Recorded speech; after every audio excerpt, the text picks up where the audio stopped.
Bismillahirrahmanirrahim. Welcome to lecture number 17 of MTH 324 complex analysis. हमारा आज का टॉपिक कॉम्प्लेक्स इंटीग्रेशन की बेसिक से है. इनफैक्ट ये टॉपिक इसलिए इम्पॉर्टेंट है क्योंकि आप जानते हैं कि कैलकुलस की टू जो मेजर ब्रांचेस हैं, डिफरेंशियल कैलकुलस और इंटीग्रल कैलकुलस है, एंड देन उसको हम फर्दर ब्रांचेस में डिवाइड करते हैं. तो आज के लेक्चर्स में हम रिव्यू करेंगे रियल इंटीग्रेशंस को कि रियल इंटीग्रल्स डिफाइन कैसे होते हैं, उनकी प्रॉपर्टीज़ क्या हैं, रियल इंटीग्रल्स की एप्लीकेशंस क्या हैं, एंड देन इसी सिनेरियो में हम डेवलप करेंगे थ्योरी ऑफ कॉम्प्लेक्स इंटीग्रेशंस को. सो आज के लेक्चर्स में हम देखेंगे कि रियल इंटीग्रल्स एवेल्यूएट कैसे किए जाते हैं और रियल इंटीग्रल्स की एप्लीकेशंस कहाँ कहाँ हैं डेली लाइफ में. आज का लेक्चर शुरू करने से पहले हम प्रीवियस लेक्चर्स में देखते हैं कि क्या पढ़ा था हमने. प्रीवियस लेक्चर्स में हमने कॉम्प्लेक्स हाइपरबोलिक फंक्शंस को स्टडी किया था और कॉम्प्लेक्स इनवर्स फंक्शंस को. इनफैक्ट हाइपरबोलिक फंक्शंस जो हैं ये हमने यूज़ किए थे to solve trigonometric equations, and inverse का आइडिया आप जानते हैं कि फंक्शंस में बहुत इम्पॉर्टेंट. सो हमने हर हाइपरबोलिक फंक्शंस का इन्वर्स डिफाइन किया था. इसी तरह जितने भी फंडामेंटल ट्रिग्नोमेट्रिक फंक्शंस डिफाइन किए थे उनके इन्वर्सेस भी डिफाइन किए थे. जैसे मैंने पहले बताया कि हमारा आज का लेक्चर अबाउट इंटीग्रेशन है. रियल इंटीग्रेशंस के रिव्यू पे हम देखेंगे और इसके साथ हम लाइन इंटीग्रल्स पे बात करेंगे कि लाइन इंटीग्रल्स सॉल्व कैसे किए जाते हैं. इनफैक्ट इंटीग्रल्स आप जानते हैं दो टाइप्स के हम usually up to this level study कर चुके होते हैं. इंटीग्रल, डेफिनेट इंटीग्रल और indefinite integral.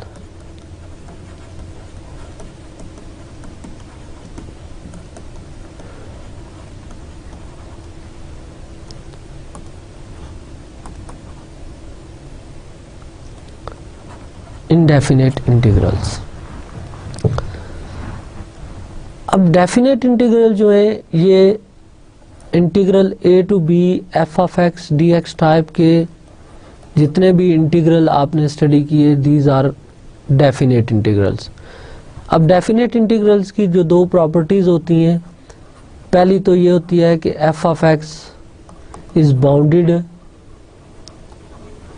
In interval A B.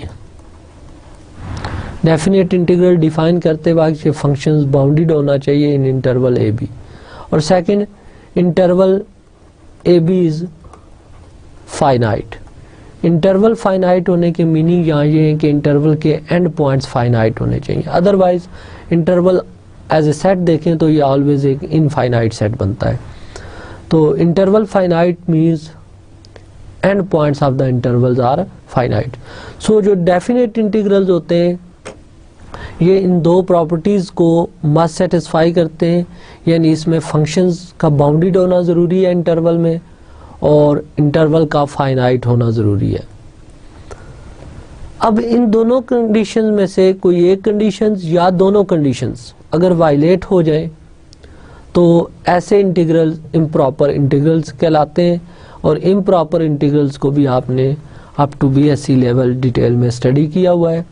और इनडेफिनेट इंटीग्रल जो होते हैं ये बेसिकली स्टडी किए जाते हैं as a reverse process of differentiation में, जैसे integral F of X D x के इक्वल है. जैसे इसकी ज्योमेट्री मैंने बताई कि definite integral A to B F of X D X होते हैं और ये area under the curve represent करते हैं. Area under the curve y is equal to f of x from x equal to a to x equal to b है. Similarly indefinite integrals की geometry क्या है? जिस तरह डेरिवेटिव के idea में अगर y is equal to x cube एक कर्व दी गई है तो dy ओवर dx, इनफैक्ट आप कर्व के किसी भी point x f of x पे जो टेंजेंट है उसकी स्लोप फाइंड कर रहे होते हैं। और रिवर्स प्रोसेस में हम कह सकते हैं कि हमें जब कोई भी फंक्शन दिया जाए और हम उसको इंटीग्रेट करते हैं तो इनफैक्ट आपको टेंजेंट की स्लोप फाइंड करने का एक फार्मूला गिवन होता है, आप वो कर्व फाइंड कर रहे होते हैं जिस कर्व के ऊपर ये टेंजेंट है। तो ये ज्योमेट्री थी इनडेफिनेट इंटीग्रल्स की। इनफैक्ट आज के लेक्चर्स में हम रिव्यू करेंगे डेफिनेट इंटीग्रल्स का टॉपिक इन डिटेल कि definite integral area under the curve को क्यों रिप्रेजेंट करते हैं, और इसके बाद लाइन इंटीग्रल्स क्या होते हैं और लाइन इंटीग्रल्स एवेल्यूएट कैसे किए जाते हैं।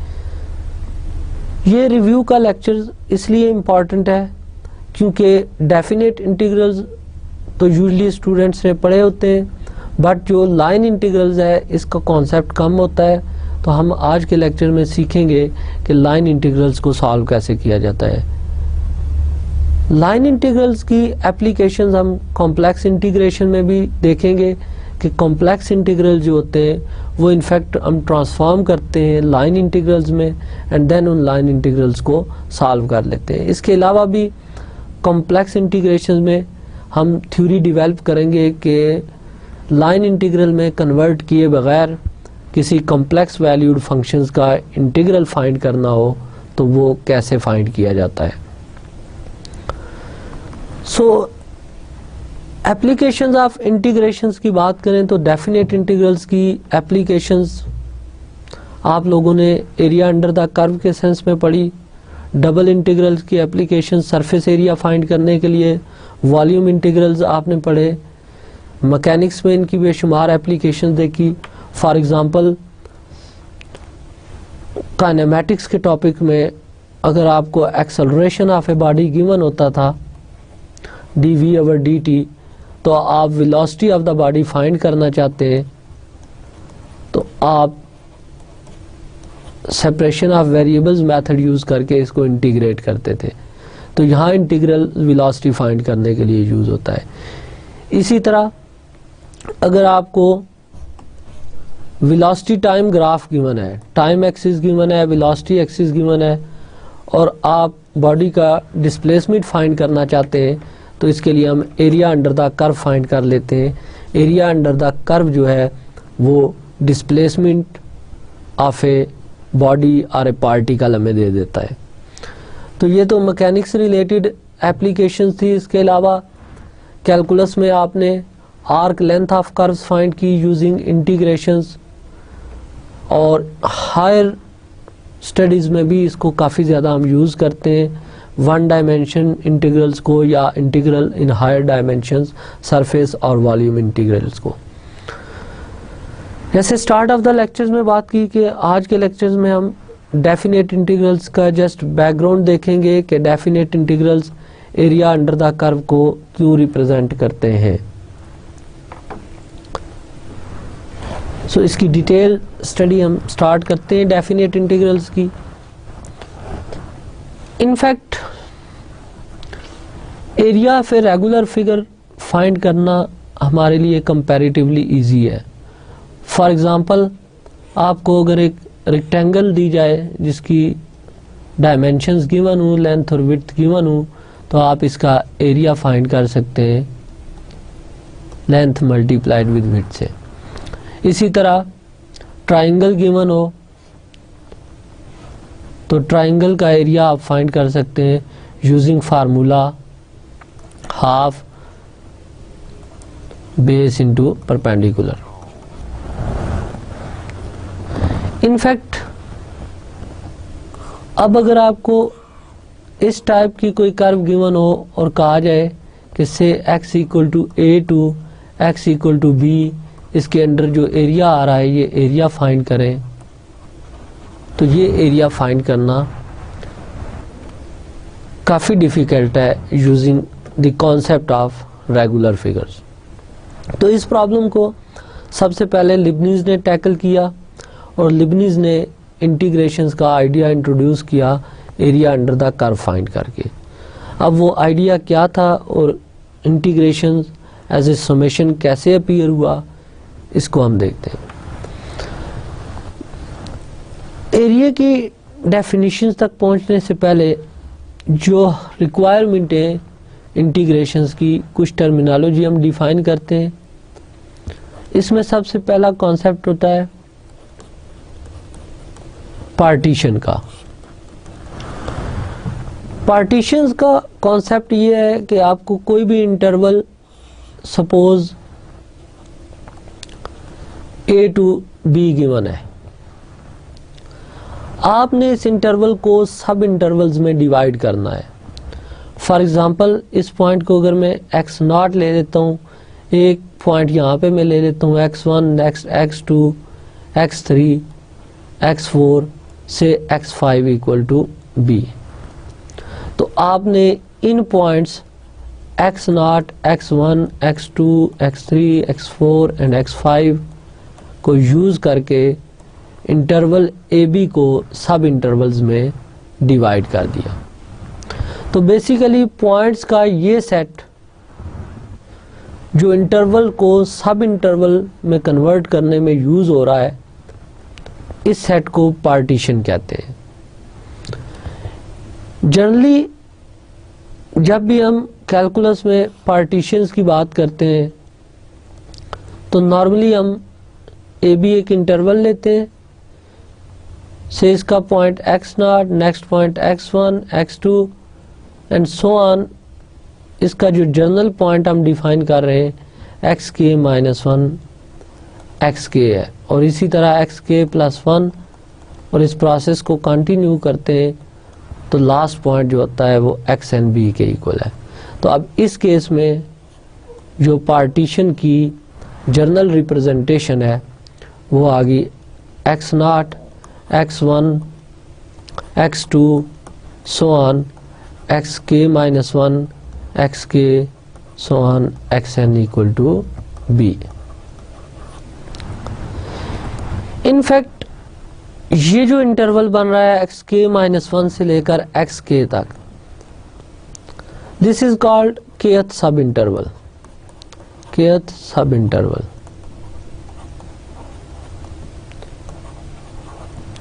इनफैक्ट ये kth सब इंटरवल जो है ये रिप्रेजेंटेटिव है तमाम सब इंटरवल्स का। अगर आप k की वैल्यू 1 पुट करें तो देखें x0 टू x1 ये फर्स्ट सब इंटरवल आ जाएगा।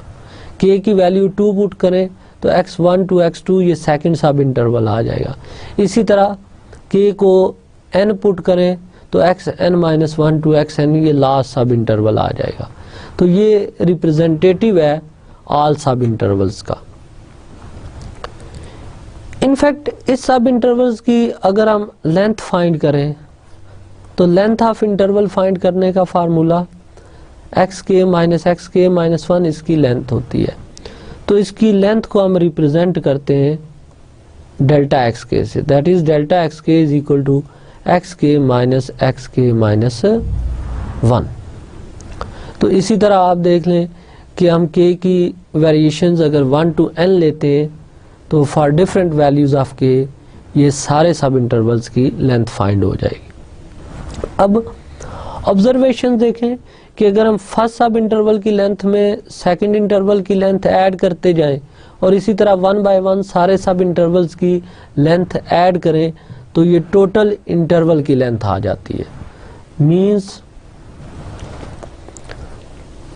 Delta x1 plus delta x2 plus so on delta xn, that is summation k varies from 1 to n delta xk ये b माइनस a के equal है। ये इंटरवल की लेंथ आ जाती है। अब अप टू BSc लेवल हम जब भी इंटीग्रल्स को एज ए समेशन फाइंड करते थे, हम पार्टीशंस के जो सब इंटरवल्स बनाते थे ये इक्वल लेंथ के बनाते थे। बट ये ज़रूरी नहीं कि ये ऑलवेज इक्वल लेंथ के होंगे, वो डिफरेंट लेंथ के भी हो सकते हैं। राइट, और इक्वल के भी हो सकते हैं। तो जनरली हम जब ये पॉइंट x0, x1, x2 लेते हैं तो इट डजेंट मीन कि x0 और x1 का डिस्टेंस x1 और x2 के डिस्टेंस के इक्वल है, ये लेंथ्स डिफरेंट भी हो सकती हैं। अब इनफैक्ट जैसे मैंने बताया कि ये सारी लेंथ्स डिफरेंट भी हो सकती हैं, तो हम ये करते हैं कि फर्स्ट सब इंटरवल की लेंथ फाइंड करते हैं, सेकंड की करते हैं एंड सो ऑन nth की लेंथ फाइंड करते हैं, एंड देन इन लेंथ्स में से जो सबसे लॉन्गेस्ट लेंथ है दैट इज इस सेट का मैक्सिमम लेते हैं, तो इसको कहते हैं नॉर्म ऑफ द पार्टीशन। तो किसी भी पार्टीशंस की जो नॉर्म होगी वो आप तमाम सब इंटरवल्स की लेंथ फाइंड किया करेंगे, देन उसमें से मैक्सिमम लेंथ को पिक किया करेंगे, जो मैक्सिमम लेंथ होगी उसको डिक्लेयर करेंगे norm of the partition. For example, अगर हम एक इंटरवल ले लेते हैं से 1 to 5 और पार्टीशंस के पॉइंट ले लेते हैं 2 एंड देन ले लेते हैं 3 एंड देन 5, तो ये point x0, x1, x2 and x3 हो गए। अब फर्स्ट सब इंटरवल की लेंथ डेल्टा x1 कैलकुलेट करें, ये x1 माइनस x0 आएगी, 2 माइनस 1 होगी that is 1। Delta x2 find करें, x2 माइनस x1, 3 माइनस 2, ये भी 1 के इक्वल। और डेल्टा x3 फाइंड करें तो x3 minus x2 which is 5 minus 3, 2 के इक्वल आ गई।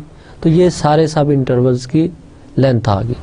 तो अब इंटरवल की लेंथ फाइंड करें तो वो 5 माइनस 1 4 आती है, और इन सारे सब इंटरवल्स की लेंथ को ऐड करें तो ये सम भी 4 के इक्वल होता है। सो ये फर्स्ट प्रॉपर्टी वेरीफाइड है कि सब इंटरवल्स की लेंथ को ऐड किया जाए तो वो इंटरवल की लेंथ बनती है। अब next norm of this partitions क्या होगी? तो नॉर्म के लिए आइडिया ये था कि आप हर सब इंटरवल्स की लेंथ लें, इन सारी लेंथ्स का एक सेट बनाएं और देन इन लेंथ्स में से जो मैक्सिमम लेंथ है उसको पिक करें। तो मैक्सिमम हम देख रहे हैं इसमें 2 है, so norm of this partition is 2। तो यहां तक हमने जस्ट ये देखा कि किसी भी इंटरवल को सब इंटरवल्स में कैसे डिवाइड किया जाता है, और ये जो सब इंटरवल्स में डिवाइड करने का प्रोसेस है, इससे हमारे पास नॉर्म ऑफ द पार्टीशंस का आइडिया निकला कि तमाम सब इंटरवल्स की लेंथ में से जो मैक्सिमम लेंथ होगी वो पार्टीशंस की नॉर्म कहलाएगी। अब इनफैक्ट क्या हम दो पार्टीशंस को कंपेयर कर सकते हैं? बिकॉज पार्टीशन सेट है, तो इन जनरल सेट्स में कंपैरिजन नहीं हम कर सकते, बट अगर ए और बी इस तरह हो कि ए का हर एलिमेंट बी में कंटेन्ड हो तो हम इनको कंपेयर करते हैं कि ए इज सबसेट ऑफ बी। इसी तरह अगर P1 P2 इस टाइप की पार्टीशन हो कि P1 कंटेन्ड हो P2 में, तो हम कहते हैं P2 is फाइनर then P1, right. तो ये कंपैरिजन ऑफ पार्टीशंस था, जिसमें हम फाइनर पार्टीशन उसको कहेंगे जिसमें नंबर ऑफ पॉइंट्स ज़्यादा होंगे सेकंड से, और फर्स्ट जो है उसका सबसेट भी हो। ये फाइनर पार्टीशंस का आइडिया इंटीग्रेशन में क्यों इम्पॉर्टेंट है, इसको हम आगे चल के डिस्कस करेंगे। तो नॉर्म ऑफ ए पार्टीशंस के बाद इनफैक्ट अब हम फंक्शंस की बात करते हैं। यूजुअली हम जो टर्मिनोलॉजी यूज करते हैं उसमें दो नोटेशंस बड़ी इंपॉर्टेंट है, इनको ज़रा समझिएगा रियल के पॉइंट ऑफ व्यू से, देन इनको हम कॉम्प्लेक्स में भी स्टडी करेंगे। एक नोटेशन इसमें है BAB, BAB ये स्पेस ऑफ ऑल बाउंडेड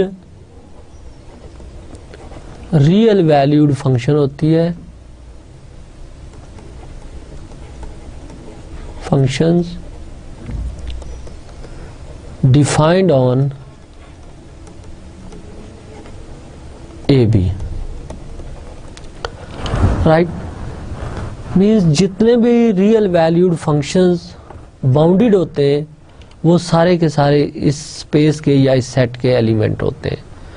तो फ्रॉम नाउ ऑनवर्ड जब भी मैं ये कहूँगा कि F बिलोंग्स टू BAB, तो इसके मीनिंग्स आपने ये लेने हैं कि F इज बाउंडेड और रियल वैल्यूड फंक्शंस है डिफाइंड ऑन इंटरवल AB।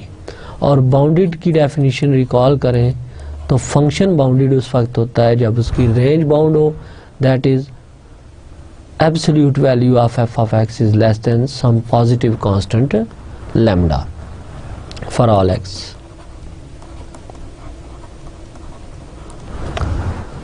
और एक नोटेशन हम यूज करते हैं CAB की।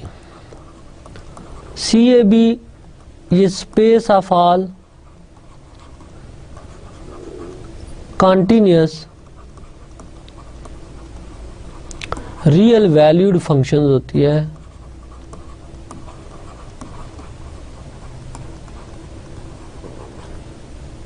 डिफाइंड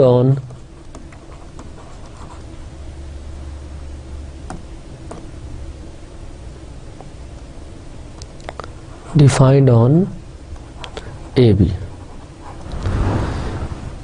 इनफैक्ट जो कॉन्टिन्यूस फंक्शंस होते हैं वो मस्ट बाउंडेड होते हैं, लेकिन जो बाउंडेड फंक्शंस हैं वो ज़रूरी नहीं कॉन्टिन्यूस हों।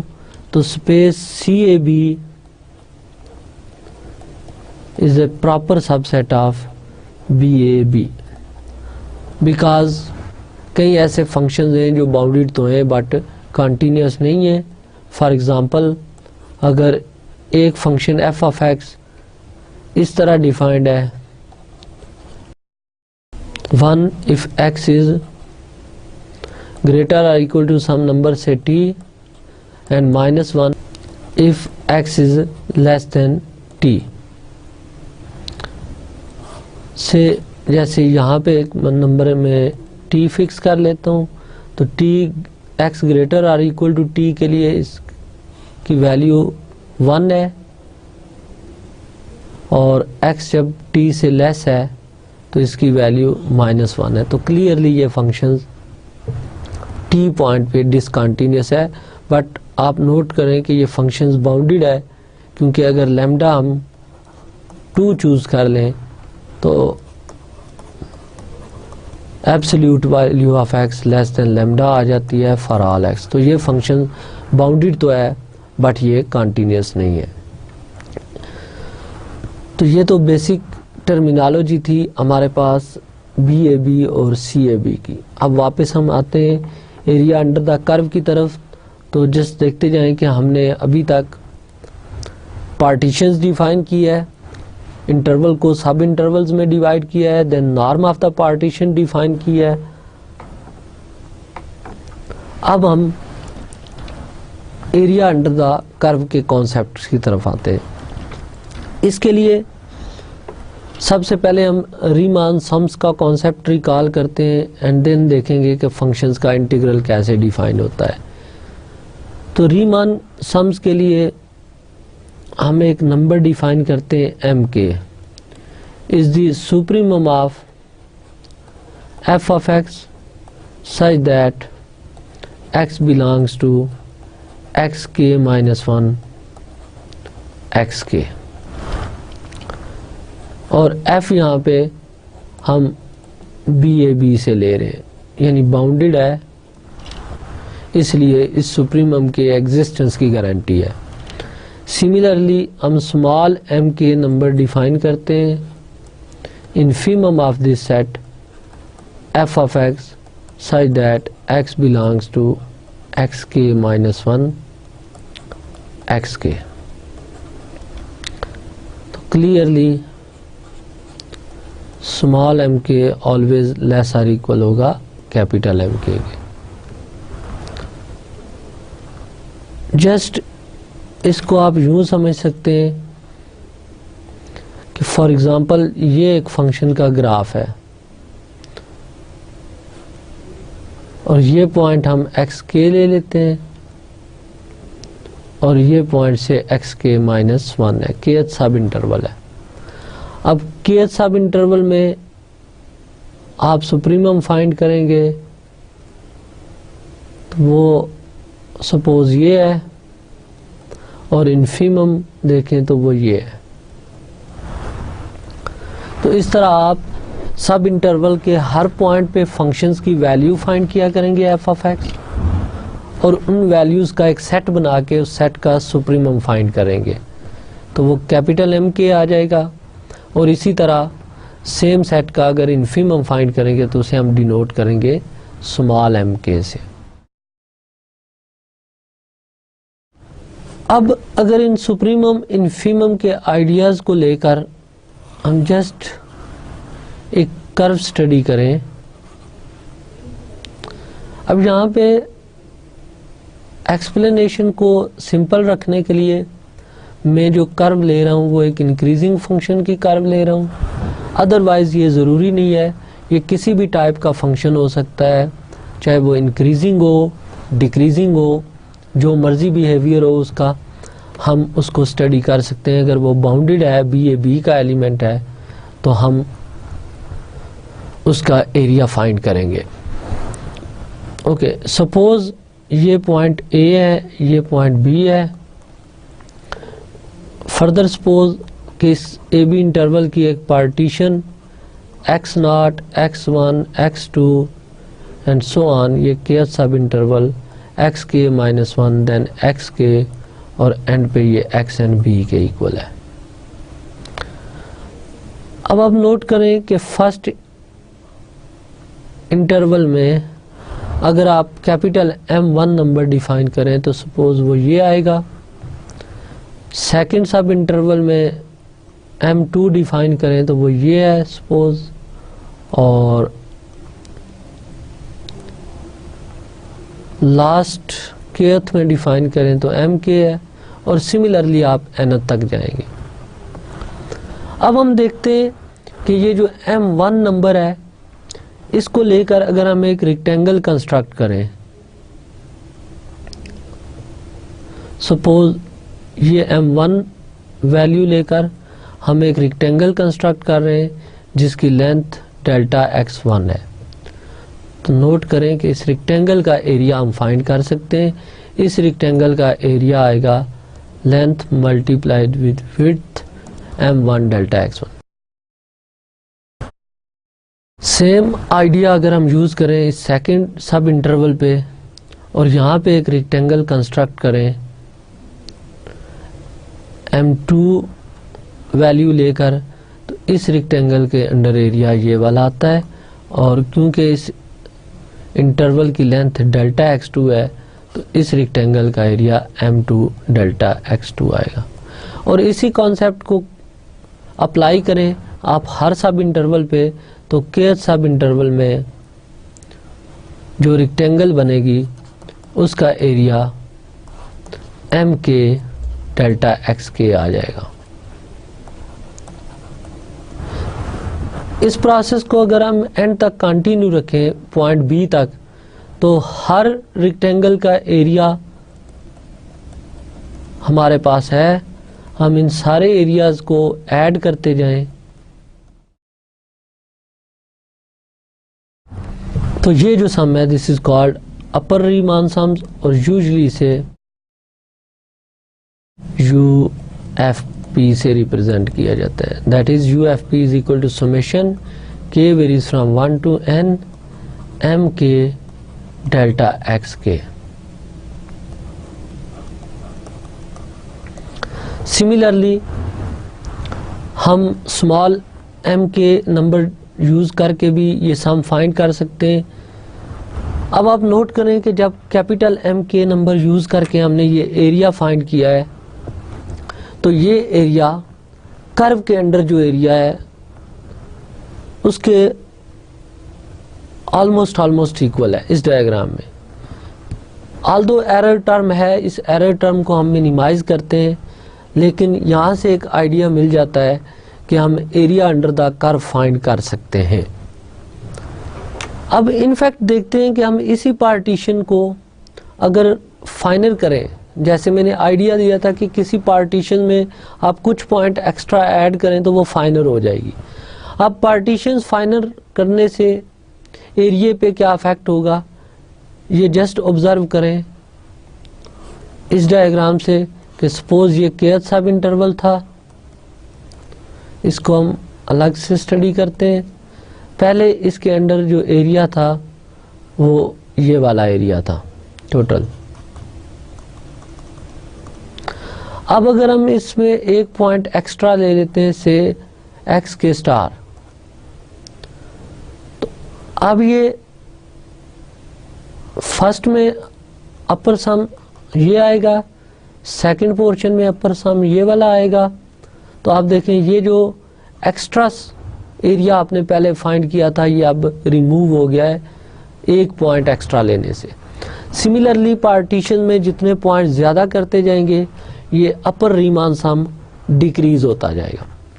और अगर हम स्मॉल एम के से कंस्ट्रक्ट करें तो उसको हम लोअर रीमान सम कहते हैं।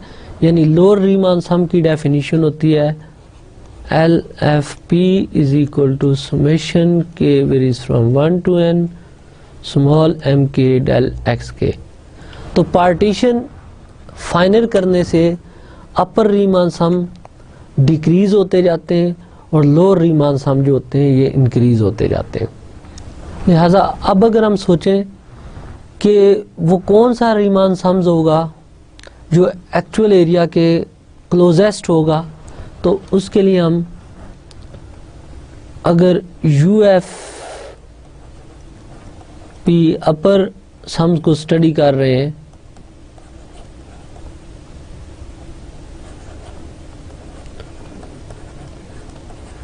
तो इसमें से इस सेट का अगर हम इन्फीमम लें तो ये वाला, यानी पार्टीशंस को फाइनल करते जाएं तो अपर रीमान सम डिक्रीज होते होते एक्चुअल एरिया के क्लोज होता जाएगा। तो इसका मतलब है इस अपर रीमान सम्स वाले सेट्स का अगर हम इन्फीमम लें तो ये एरिया के क्लोज होगा और इसको अपर रीमान इंटीग्रल कहते हैं।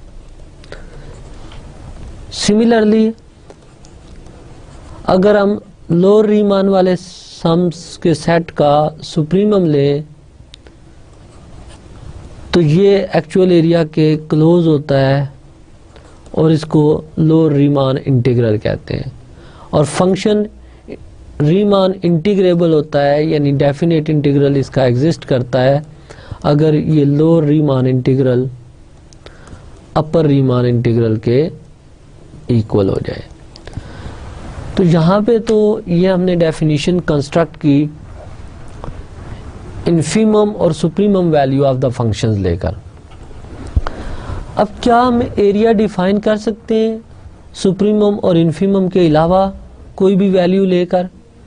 तो इस आइडिया को यहाँ से देखिएगा कि लेट अस सपोज मैं कर्व का जस्ट kth सब इंटरवल शो कर रहा हूँ एक्स के -1 to एक्स के, और इसमें कोई भी एक पॉइंट मैंने चूज कर लिया है एक्स के स्टेरिक। अब इस एक्स के स्टेरिक पे value of the function F of x के स्टेरिक होगी। अब इस एफ ऑफ एक्स के स्टेरिक को लेकर मैं एक रेक्टेंगल कंस्ट्रक्ट कर रहा हूँ और इस रेक्टेंगल का एरिया फाइंड कर रहा हूँ। तो ये एरिया एफ ऑफ एक्स के स्टेरिक डेल्टा एक्स के आएगा। ये जस्ट kth सब इंटरवल में रेक्टेंगल कंस्ट्रक्ट हुई और उसका एरिया हमने फाइंड किया। अब सेम कॉन्सेप्ट अगर हम अप्लाई करें तमाम सब इंटरवल्स पे कि उनमें एक एक पॉइंट लेकर हम रेक्टेंगल्स कंस्ट्रक्ट करें और उनके एरियाज फाइंड करते जाएं, तो ये हमारे पास रफली एरिया फाइंड करने का फार्मूला आ गया। अब ये एरिया इंटीग्रल्स को कब लिंक करेगा, ये एरिया इंटीग्रल की वैल्यू कब देगा, तो इसके लिए हमें पार्टीशन फाइनल करनी होगी। पार्टीशन जितनी फाइनल करते जाएंगे ये एक्चुअल एरिया के क्लोज होती जाएगी वैल्यू। अब पार्टीशन फाइनल करने से मुराद उसमें नंबर ऑफ पॉइंट्स इंक्रीज करते जाएं। सो अगर हम ये कहें कि इसकी हम लिमिट ले लेते हैं n टेंड टू इन्फिनिटी, तो ये एरिया के क्लोज होगी। रफली इसको हम एरिया कह देते हैं, एरर वेरी वेरी स्मॉल होगा।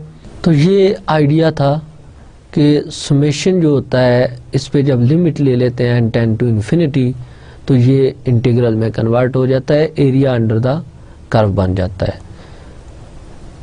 इनफैक्ट जब भी हम किसी पार्टीशन में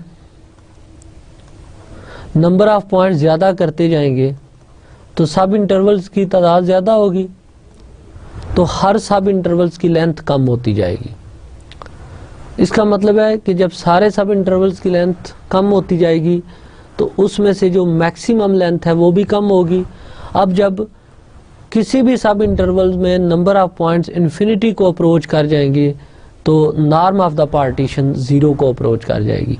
सो ये जो लिमिट है n टेंड टू इन्फिनिटी, इसको हम यूं भी लिख सकते हैं, limit norm of partition tend to 0, k varies from 1 to n, f of x k asterisk delta x k। तो इंटीग्रेशन को एज ए समेशन डिफाइन किया जाए तो ये दो इसकी डेफिनेशंस हैं। चाहे तो आप इसकी limit in terms of n find कर लें या limit in terms of norm p tends to 0 find कर लें। तो ये डेफिनेशन ये भी शो करती हैं कि डेफिनेट इंटीग्रल जो हैं ये एप्लीकेशंस ऑफ लिमिट हैं। बेसिकली कि आप सम की लिमिटिंग वैल्यू फाइंड कर रहे हैं तो ये इंटीग्रल को रिप्रेजेंट कर रही है। अब इस आइडिया को यूज करके हम कॉम्प्लेक्स में इंटीग्रल डिफाइन करेंगे। तो प्रोसेस फिर रिपीट करता हूँ मैं, मेजर स्टेप्स इसके, कि जब भी आपने रियल इंटीग्रल डिफाइन करना हो एज ए समेशन तो सबसे पहला स्टेप ये होगा कि आपको जो गिवन इंटरवल ए बी है उसको सब इंटरवल्स में डिवाइड करें। अब सब इंटरवल्स में डिवाइड करने के बाद हर सब इंटरवल की लेंथ फाइंड करें डेल्टा एक्स के।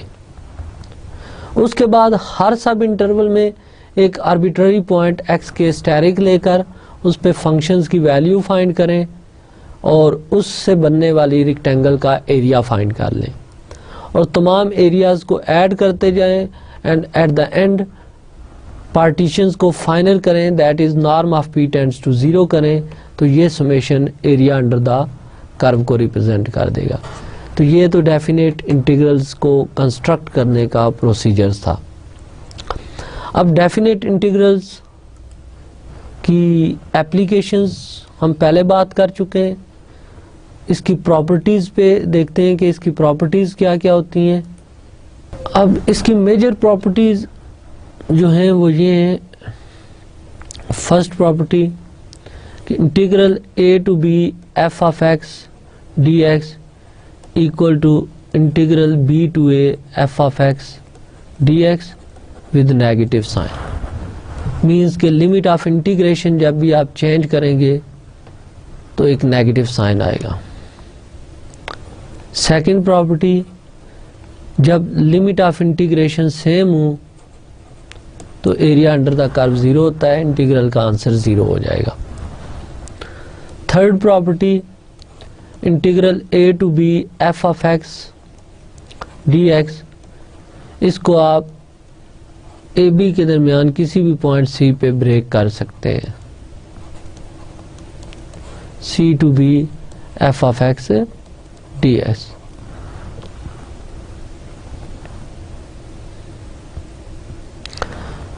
तो ये बेसिक तीन प्रॉपर्टीज हमने देखी कि थर्ड प्रॉपर्टी के लिए हम ए बी के इन बिटवीन कोई पॉइंट सी ले तो ये होता है। और मोस्ट इम्पॉर्टेंट फोर्थ प्रॉपर्टी, इसकी लीनियर प्रॉपर्टी है बेसिकली कि integral is a linear operator, that is integral A to B, अगर सपोज अल्फा कांस्टेंट है, एफ ऑफ एक्स फंक्शन है, प्लस बीटा अनदर कांस्टेंट है, जी ऑफ एक्स फंक्शन है, इसको integrate करें तो ये कांस्टेंट ऑफ कांस्टेंट अल्फा, तो ये constant alpha sign of integration से बाहर आएगा और integral A to B F of X D X बनेगा। इसी तरह बीटा कांस्टेंट को हम बाहर लिखेंगे और integral A to B G of X D X हो जाएगा। फर्दर अब डेरिवेटिव, इंटीग्रेशन और कंटिन्यूटी का हम रिलेशन देखते हैं कि क्या है। हमने ये देखा था कि अगर कोई फंक्शन डिफरेंशिएबल हो तो वो कॉन्टिन्यूस होता है। अब जो फंक्शन कॉन्टिन्यूस हो वो इंटीग्रेबल होता है। ये एक वेल नोन रिजल्ट है कि every continuous function is integrable. So जो फंक्शन डिफरेंशिएबल हुआ वो कॉन्टिन्यूस हो गया, जो कॉन्टिन्यूस हुआ वो इंटीग्रेबल होगा। बट आप जानते हैं कि कॉन्टिन्यूस फंक्शन जो होते हैं ये डिफरेंशिएबल नहीं होते, तो रिवर्स पाथ को आप फॉलो नहीं कर सकते। So every differentiable function is integrable, but integrable differentiable होते हैं या नहीं, इसको आपने सोचना है, डिफरेंट एग्जांपल्स के थ्रू कंस्ट्रक्ट करें। आइडिया में देता हूँ कि पहले आप कॉन्टिन्यूस फंक्शंस के थ्रू देखें तो कॉन्टिन्यूस फंक्शन इंटीग्रेबल भी हैं लेकिन डिफरेंशिएबल नहीं है। तो अब सोचिएगा कि क्या हर इंटीग्रेबल फंक्शन डिफरेंशिएबल होता है या नहीं होता। तो ये तो इन तीनों का रिलेशन है। इन फैक्ट हम ये कह सकते हैं कि कॉन्टिन्यूटी ब्रिज है बिटवीन डिफरेंशिएशन एंड इंटीग्रेशन, जिसमें आप डेरिवेटिव से इंटीग्रेशन पे तो आ सकते हैं लेकिन इस ब्रिज के कन्वर्स को आपने सोचना है कि इसको हम फॉलो कर सकते हैं या नहीं कर सकते। तो ये तो डेफिनेट इंटीग्रल्स की फंडामेंटल प्रॉपर्टीज़ थी। इसकी फर्दर प्रॉपर्टीज़ आपने बीएससी लेवल्स तक स्टडी की हुई हैं। ये इनफैक्ट जस्ट मैंने वो प्रॉपर्टीज स्टेट की हैं जो हमें कॉम्प्लेक्स इंटीग्रेशन में ज़रूरत पड़ेगी, इसलिए हम इनको रिविजिट कर रहे हैं। अब इन प्रॉपर्टीज़ को यूज़ करें तो हम इंटीग्रल सॉल्व करते हैं। For example 3x² plus sin x dx से फ्रॉम 0 to π/2 हम इसको इंटीग्रेट करते हैं। तो अब इंटीग्रेशंस का प्रोसीजर, 3 कांस्टेंट है बाहर, ये 0 to π/2 x² dx plus integral 0 to π/2 sin x dx। This is equal to 3 times x² का integral x³/3 from 0 to π/2 plus sine का integral minus cos x from 0 to π/2। Further आप इसको solve कर लेंगे कि just limit of integration substitute करनी है तो इसका आंसर आ जाएगा। तो यहाँ मैंने लीनियर प्रॉपर्टी यूज़ करके इंटीग्रल को स्प्लिट किया एंड इसके बाद basic properties of integration use करके इसको इंटीग्रेट कर लिया। तो ये तो जस्ट आइडिया था कि हम इंटीग्रेशन को एज ए समेशंस क्यों लेते हैं। इसमें जो डेफिनेशन हमें ज़रूरत पड़ेगी वो just integration as a summation की डेफिनेशंस थी। अब इनफैक्ट आज जिस टॉपिक पे हम ज़्यादा फोकस करेंगे वो है लाइन इंटीग्रल्स का, कि लाइन इंटीग्रल्स कैसे डिफाइन होते हैं और इनको सॉल्व कैसे किया जाता है। अब लाइन इंटीग्रल की टर्मिनोलॉजी की कॉम्प्लेक्स में एप्लीकेशंस बहुत हैं। जब भी कॉम्प्लेक्स में हम integrals along open curve find किया करेंगे और sometimes integral along close curve find किया करेंगे तो हम उनको कनेक्ट किया करेंगे लाइन इंटीग्रल्स के साथ। इसलिए लाइन इंटीग्रल्स की बेसिक प्रॉपर्टीज़ हम रिकॉल करते हैं आज के लेक्चर्स में। अब लाइन इंटीग्रल्स की टर्मिनोलॉजी समझने के लिए हमें कुछ जो टेक्निकल बातें सीखनी पड़ेंगी, वो कर्व्स की डिफरेंट टाइप्स हैं। सो कर्व्स की डिफरेंट टाइप्स हम डिस्कस करते हैं अभी। Suppose a curve C in a plane is parametrized by x is equal to x of t, y is equal to y of t, t lies between a and b।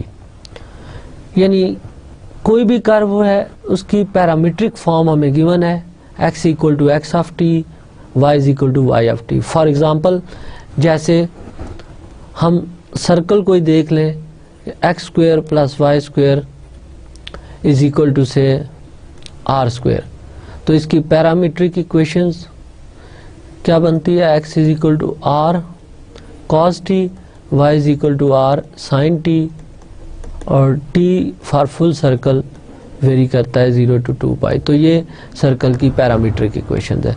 तो यहाँ पे भी आपको जो curve दी गई है उसमें x y as a function of parameter t appear हो रहे हैं, इसलिए इस कर्व को हम पैरामीट्रिक कर्व कह रहे हैं। Where x of t and y of t are continuous real valued function. तो एक तो हम फोकस कर रहे हैं कि ये प्लेन कर्व्स हैं, प्लेन में 3D कर्व नहीं है क्योंकि कॉम्प्लेक्स की ज्योमेट्री 2 डायमेंशनल है। फर्दर ये कि इन कर्व की हमें पैरामीट्रिक इक्वेशंस गिवन है और इसमें जो x of t, y of t functions involve होंगे ये दोनों कॉन्टिन्यूस फंक्शन होंगे,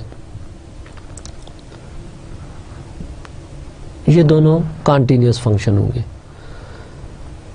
let the initial and terminal points of the curve C are A and B।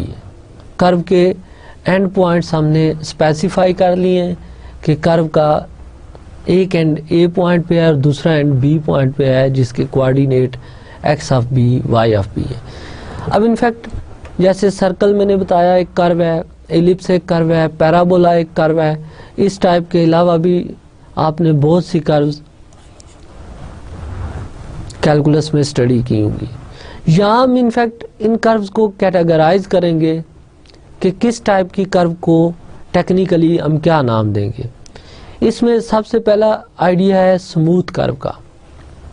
The curve C is smooth curve if x dash y dash are continuous on the closed interval AB and not simultaneously 0 on the open interval AB। So ऐसी curve जिसमें x और y के derivatives continuous हों। देखिए x और y तो हम पहले ही कह रहे हैं कि कर्व में हम कॉन्टिन्यूस रख रहे हैं, तो अगर x और y के डेरिवेटिव भी कॉन्टिन्यूस हो जाएं तो ऐसी कर्व को स्मूथ कर्व कहते हैं। फॉर एग्जांपल ये जो कर्व मैंने ड्रॉ किया है ये एक स्मूथ कर्व है, जबकि आप इस कर्व को देखें तो ये कर्व स्मूथ नहीं है। इनफैक्ट ऐसे फंक्शंस की कर्व जो डिफरेंशिएबल हों और उनके डेरिवेटिव्स कॉन्टिन्यूस हों, ऐसे फंक्शंस की कर्व जो होती हैं वो स्मूथ कर्व्स होती हैं। ओके, नेक्स्ट इसमें है पीस वाइज स्मूथ कर्व। अब पीस वाइज स्मूथ कर्व्स ऐसी कर्व्स होती हैं जो पीसेस में स्मूथ हों और सारे पीसेस जो हैं वो ज्वाइंट हों by points. C is piecewise smooth if it consists of finite number of smooth curves joined end to end। तो सारे पीसेस को हमने ज्वाइन किया हो पॉइंट्स के साथ। नेक्स्ट है simple curve. C is simple curve if it does not cross itself except possibly at end points। तो सिंपल कर्व ऐसी कर्व होती है जो अपने आप को क्रॉस ना करे। फॉर एग्जांपल ये कर्व सिंपल नहीं है बिकॉज इसने इटसेल्फ अपने आप को क्रॉस किया है यहाँ पे, तो ऐसी कर्व सिंपल कर्व नहीं है। और क्लोज्ड कर्व ऐसी कर्व्स होती हैं जिनका इनिशियल और टर्मिनल पॉइंट्स सेम हो। तो C is closed if A is equal to B। अब हम इनकी कुछ एग्जाम्पल स्टडी करते हैं। जैसे आप सर्कल की एग्जाम्पल लें,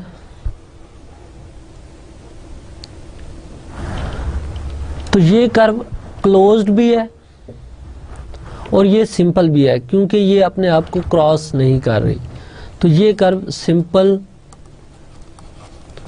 क्लोज्ड कर्व है, राइट। इसी तरह सपोज ये कर्व है, ये नॉट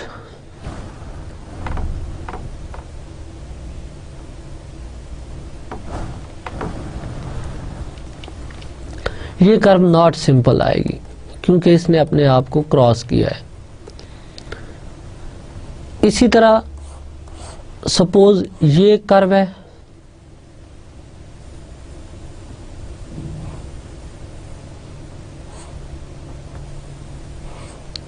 तो आप नोट करें कि ये कर्व मैंने स्मूथ कर्व्स लिए हैं, C1, C2, C3, C4 इनको ज्वाइन किया है, तो ये कर्व जो है ये पीस वाइज स्मूथ है।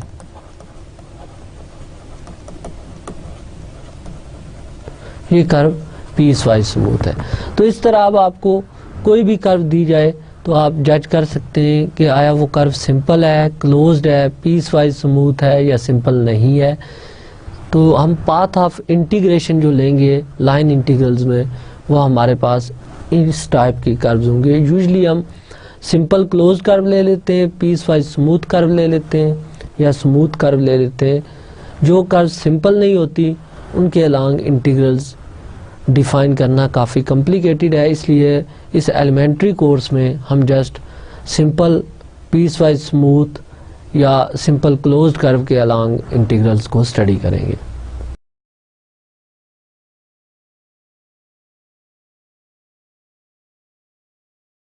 ओके, नेक्स्ट हम ये देखते हैं कि लाइन इंटीग्रल्स प्लेन में डिफाइन कैसे होते हैं और इनको सॉल्व कैसे किया जाता है। इनफैक्ट आइडिया ये हम बिल्कुल वैसे ही जनरेट करेंगे जैसे हमने integral a to b f of x dx के लिए जनरेट किया, यानी इंटीग्रल को एज ए समेशन डिफाइन करेंगे। तो रिकॉल करें कि जब हमने integral a to b f of x dx define किया था तो इसकी डेफिनेशन थी limit norm of the partition tends to 0, summation k varies from 1 to n, f of x k asterisk delta x k. और इसकी geometry कुछ ऐसे थी कि ये से xk माइनस 1, ये पॉइंट xk, यहाँ हमने कोई पॉइंट x के स्टेरिक लिया था और इस पे value of the function find करके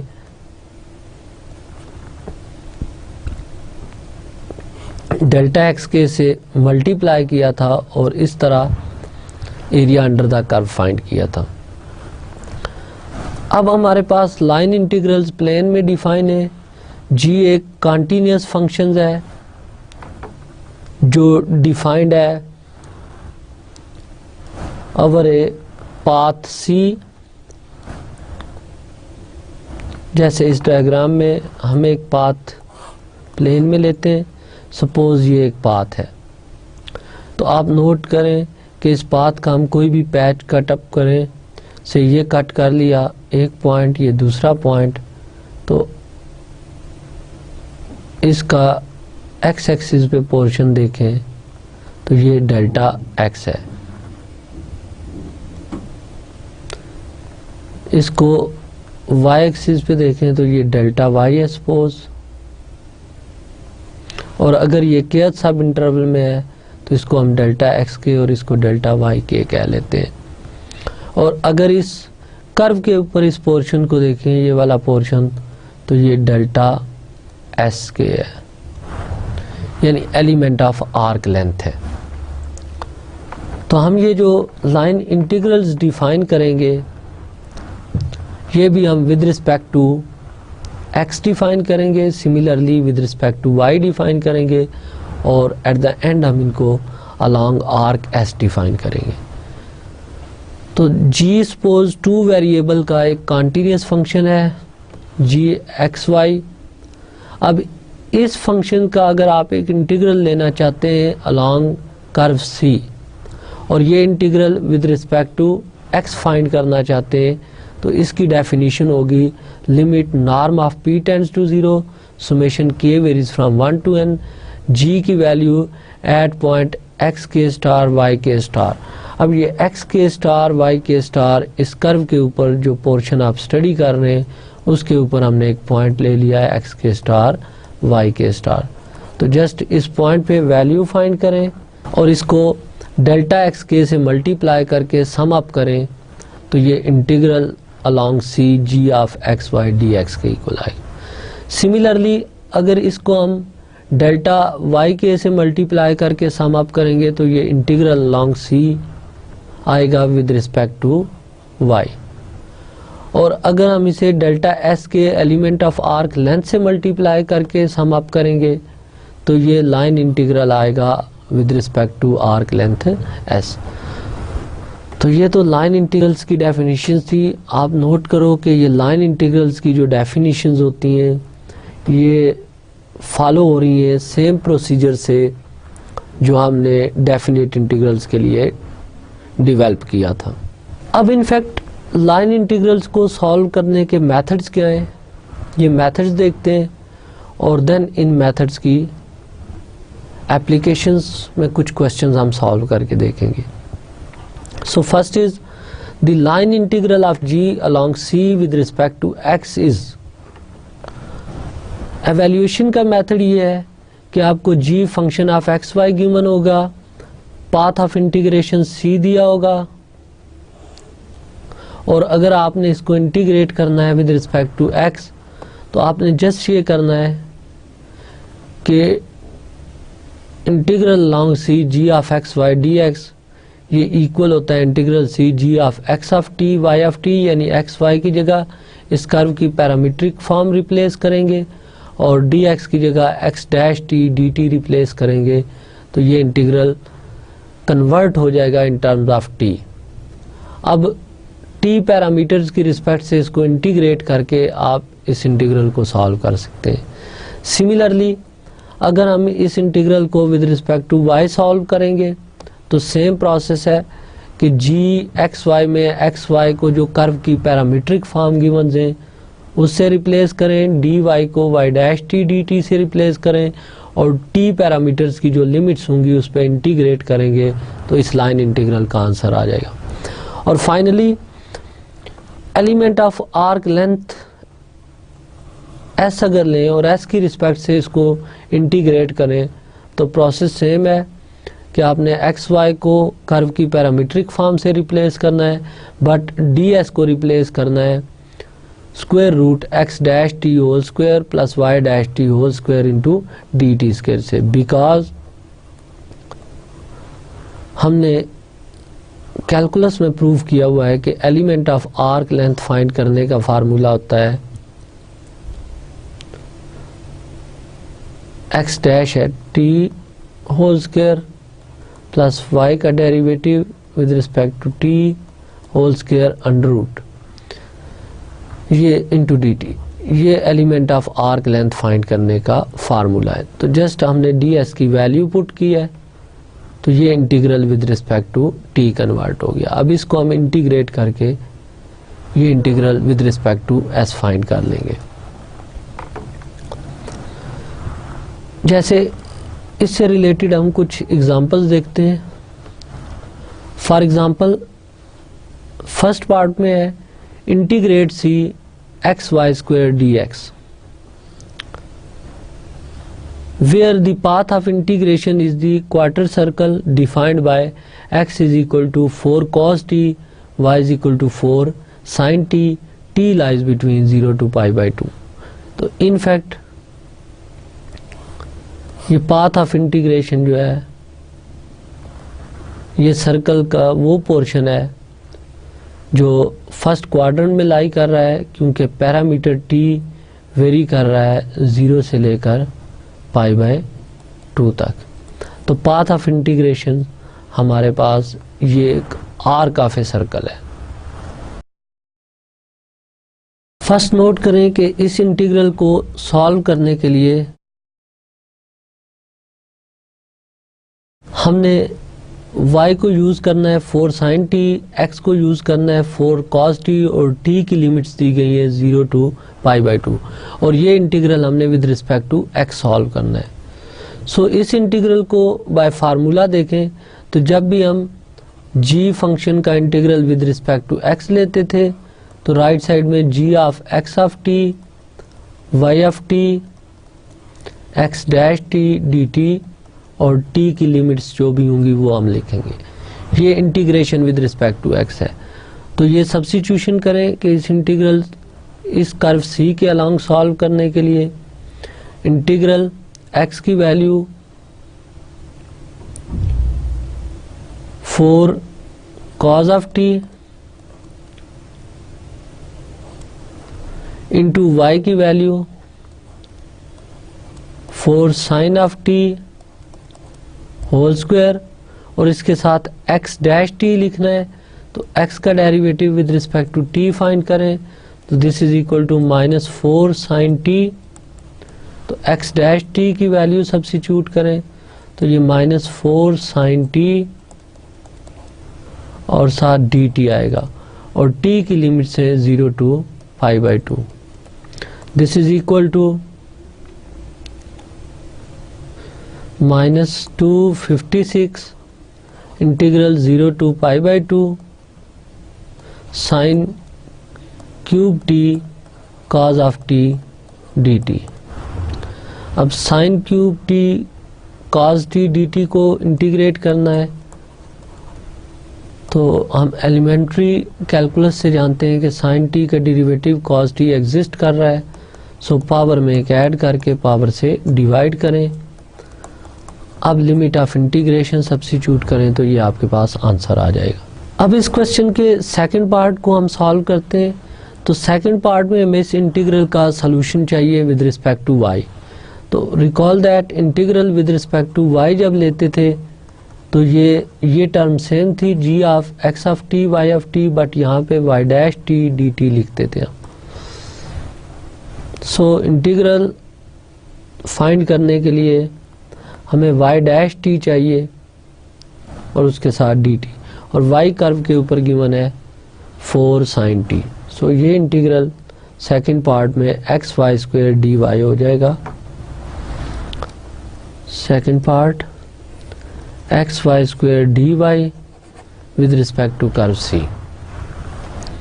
अब x की वैल्यू गिवन थी 4 cos t,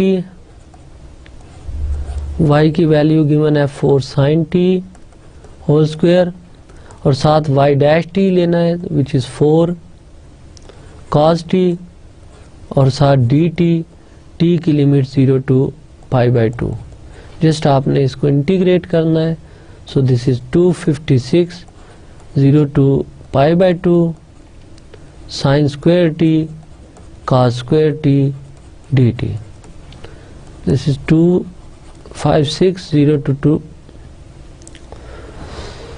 So this is 256 0 to π/2 2 sin t cos t whole square dt and divided by 4.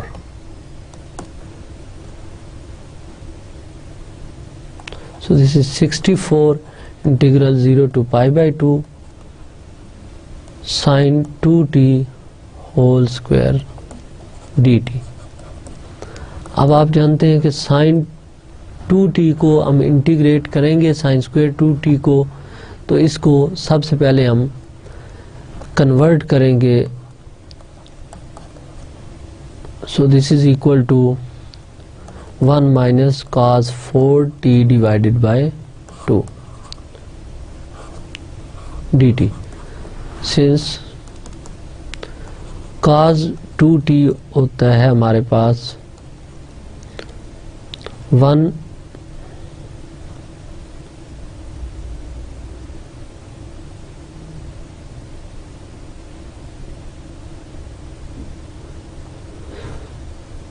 -2 sin square t।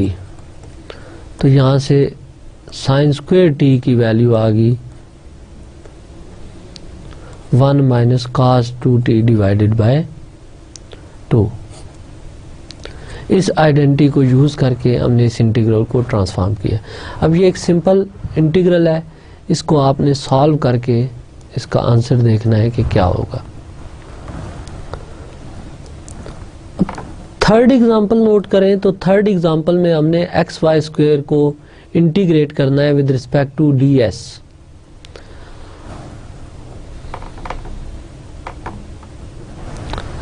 अब हम एक्स वाई स्क्वायर को इंटीग्रेट करते हैं with respect to d S.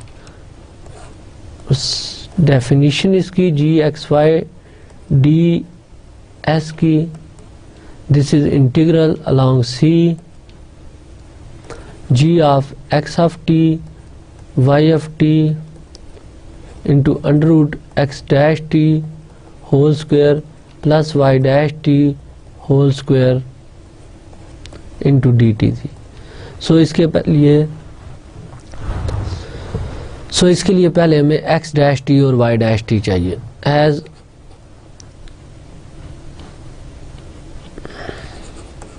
x of t is equal to cos t given था, this implies x dash t is minus sin t। Similarly y of t given था sin t, so y dash t is equal to cos t। इनको square लें तो x dash t square is sin square t, y dash t square लें तो ये cos square t, इनको sum up करें तो x dash t whole square plus y dash t whole square is equal to 1। अब ये formula use करें तो ये integral x y square d s along curve C ये कन्वर्ट हो जाएगा। x की वैल्यू पुट करें which is cos of t, curve के अलॉन्ग y की वैल्यू पुट करें which is sin of t square और under root x dash t whole square plus y dash t whole square, इसकी value हमने देखी है 1 है into d t with t varies from 0 to π/2। So this is sine cube t over 3 from 0 to π/2। अब just आप limit of integration put करें, इसका answer आ जाएगा। तो यहाँ तक तो आपने देखा कि लाइन इंटीग्रल्स को डिफाइन कैसे किया जाता है, और लाइन इंटीग्रल अगर with respect to x solve करना हो कैसे करते हैं, विद रिस्पेक्ट टू वाई कैसे करते हैं, और with respect to arc length करना हो तो कैसे करते हैं। नेक्स्ट हम ये देखेंगे कि सम टाइम अगर कर्व आपके पास पैरामीट्रिक फॉर्म में नहीं है बल्कि एक फंक्शन फॉर्म में गिवन है तो ये फार्मूले किस तरह अप्लाई होंगे। तो सबसे पहले फार्मूला ये है कि the line integral of g along c with respect to x is integral along c gxy dx। तो नोट करें कि जस्ट y की जगह वो फंक्शन रिप्लेस करें एंड देन जो न्यू फंक्शन है g उसको with respect to x integrate कर लें। सिमिलरली अगर आपने इसका integral with respect to y find करना है तो y को फंक्शन से रिप्लेस करें और dy को रिप्लेस करें f dash x dx and then with respect to x इसको इंटीग्रेट करें तो ये आंसर आ जाएगा आपके पास। और इसी तरह अगर एलिमेंट ऑफ आर्क लेंथ है तो आपने ds को रिप्लेस करना है 1 plus f dash x whole square under root से, और y को रिप्लेस करना है f ऑफ x से और इसको इंटीग्रेट कर लेना है। जैसे हम ये एक इंटीग्रल सॉल्व करते हैं using a function y is equal to x cube. Evaluate integral along c x y dx plus x square dy where the path of integration is defined by y is equal to x cube। तो आप note करें कि y equal to x cube function है, तो यहाँ से हम dy find करें तो ये 3x स्क्वायर dx आ जाएगा। ये इनफैक्ट f डैश x आ गया। So integral along c x y dx plus x square dy becomes x curve के अलोंग फंक्शन की वैल्यू पुट करें एफ ऑफ एक्स की, which is x cube D x plus x square और D Y की value 3x square d x, और x की limits basically जो है वो आपके पास है -1 to 1। सो x की लिमिट्स जो है वो है -1 to 2। इसको आप सॉल्व करें, this is -1 to 2 x power 4 plus 3x power 4 dx। Just इसको एवेल्यूएट करें, ये आंसर आ जाएगा। तो नोट करें कि मेन आइडिया इसमें क्या था कि आपने y is equal to x cube के अलांग इसको इंटीग्रेट करना था with x varies from -1 to 2। तो जस्ट आपने ये किया कि y से आपने dy फाइंड किया और dy इक्वल आता है f डैश x dx, और सेम डेफिनेशन यहाँ पे हम यूज़ कर रहे थे कि जब विद रिस्पेक्ट टू y करना हो तो आप जस्ट y को f ऑफ x से रिप्लेस किया करेंगे एक चीज़, और dy जो रिप्लेस होगा ये f डैश x dx से। तो यही हमने रिप्लेसमेंट की, dy की जगह f डैश x dx की, और अब इसको with respect to x integrate कर लिया। ओके, नेक्स्ट एग्जांपल में हम एवेल्यूएट करेंगे integral along c x dx को, where the path of integration is the circle defined by x is equal to cos t, y is equal to sin t, where t varies from 0 to 2 pi. अब in fact एक तो इसमें notation देखें कि usually हम integral along c लिखते हैं, यहाँ पे हमने इंटीग्रल और यहाँ सर्कल डाल के c लिखा है। तो जब भी इंटीग्रेशन अलोंग क्लोज्ड कर्व हुआ करेगी तो ये इंटीग्रल की नोटेशन यूज होती है। तो ये पाथ बेसिकली क्लोज्ड कर्व हो तो इंटीग्रेशन को इस सिंबल से हम रिप्रेजेंट कर रहे हैं। तो यहाँ पाथ ऑफ इंटीग्रेशन एक सर्कल है, क्लोज्ड कर्व है, दैट्स वाई इंटीग्रल की नोटेशन हमने चेंज की है। ओके, इसका सोल्यूशन स्टार्ट करते हैं। अब हमने सॉल्व करना है इंटीग्रल अलोंग क्लोज कर्व सी एक्स डी एक्स को। तो सबसे पहले देखें कि एक्स इसमें गिवन है cos t, dx फाइंड करें which is -sin t dt।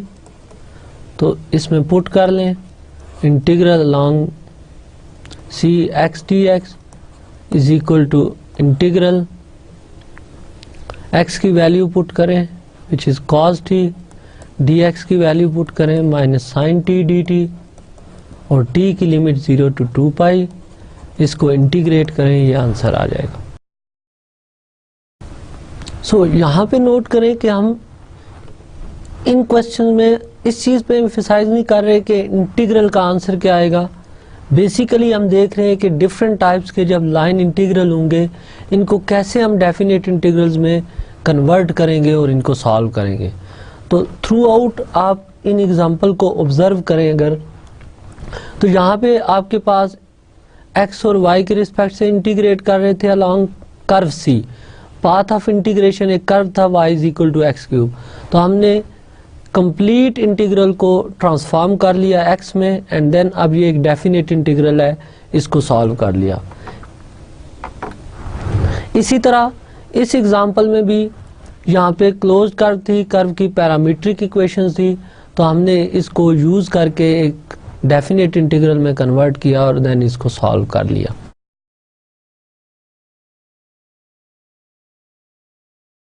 अब नेक्स्ट इस लास्ट एग्जांपल में हम जस्ट इंटीग्रेशन फाइंड करेंगे अलोंग सम गिवन पाथ, जैसे इस क्वेश्चन में है evaluate integral along close curve C y square d x minus x square d y where the path of integration is shown in the figure. तो ये most important question है क्योंकि यहीं से हम कॉम्प्लेक्स इंटीग्रेशन का आइडिया जनरेट करेंगे along closed curve, इनको सॉल्व करेंगे लिंक करके with line integrals.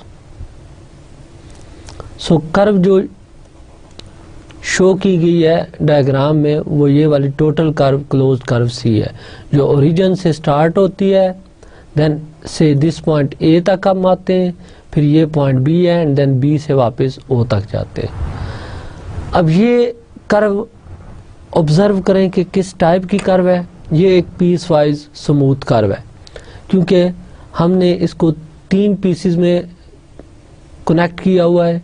First piece is from O to A, second is from A to B and then from B to O।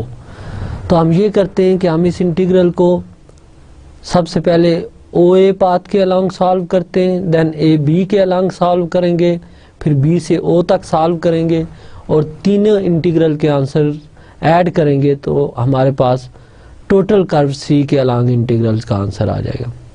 So let us suppose इस first path को मैं C1 कह लेता हूँ, second को C2 कह लेता हूँ, थर्ड पाथ को C3 कह लेता हूँ। तो हम सबसे पहले इस इंटीग्रल को सॉल्व करते हैं along path C1। Along C1 इस इंटीग्रल को सॉल्व करना है, गिवन इंटीग्रल को। ऑब्जर्व करें कि जब हम C1 के अलोंग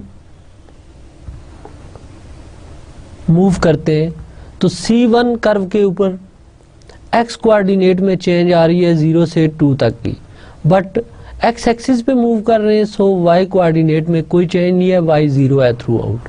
लिहाजा अलोंग C1 सॉल्व करने के लिए हम लेट कर लेंगे y इज इक्वल टू 0, और इस कर्व C1 के अलोंग जो x वेरी कर रहा है वो 0 से लेकर 2 तक वेरी कर रहा है and x varies from 0 to 2। तो अब इस इंटीग्रल को सॉल्व कर लें along C1 y square dx minus x square dy। तो जैसे मैंने पहले एक्सप्लेन किया कि इस पाथ के अलोंग y की वैल्यू 0 है, सो y को 0 पुट करें into dx minus x square और चेंज इन y भी 0 है। This is integral from 0 to 2। तो इस इंटीग्रल का आंसर 0 आ जाएगा। अब हम सॉल्व करते हैं इसको along curve C2। Along C2, अब C2 कर्व के अलोंग देखें तो x कोऑर्डिनेट यहाँ पे भी 2 यूनिट है और इस एंड पे भी 2 यूनिट है और वर्टिकल लाइन के अलोंग मूव कर रहे हैं, सो x कोऑर्डिनेट चेंज नहीं होगा। तो इस पाथ में x फिक्स है 2 है, बट y वेरी कर रहा है और y वेरी कर रहा है from 0 to 4। y varies from 0 to 4। तो नोट करें कि जब यहाँ पे हम y को एज ए वेरिएबल ट्रीट करेंगे, तो y को एज ए वेरिएबल ट्रीट करें तो given integral along C2 y square dx minus x square dy। इसको जब हम सॉल्व करते हैं तो क्योंकि x तो 2 फिक्स है और y वेरी कर रहा है तो x कांस्टेंट है तो dx की वैल्यू 0 होगी। So first term is 0 and second term x को 2 पुट करें 2 square into dy with y varies from 0 to 4। इसको सॉल्व करें -4 dy का integral y from 0 to 4 limit put करें, दिस इज -16। अब लास्टली हम B to O जब move करेंगे तो ये पाथ ज़्यादा इंपॉर्टेंट है क्योंकि इसमें x भी वेरी कर रहा है और y भी, और रिलेशन है y और x का इस कर्व के along y is equal to x square. Along C3 integral जो हम सॉल्व कर रहे थे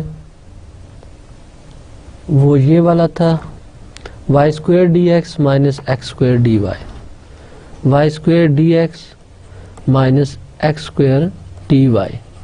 इसको हमने सॉल्व करना है। तो अलोंग C3 जब इसको सॉल्व करेंगे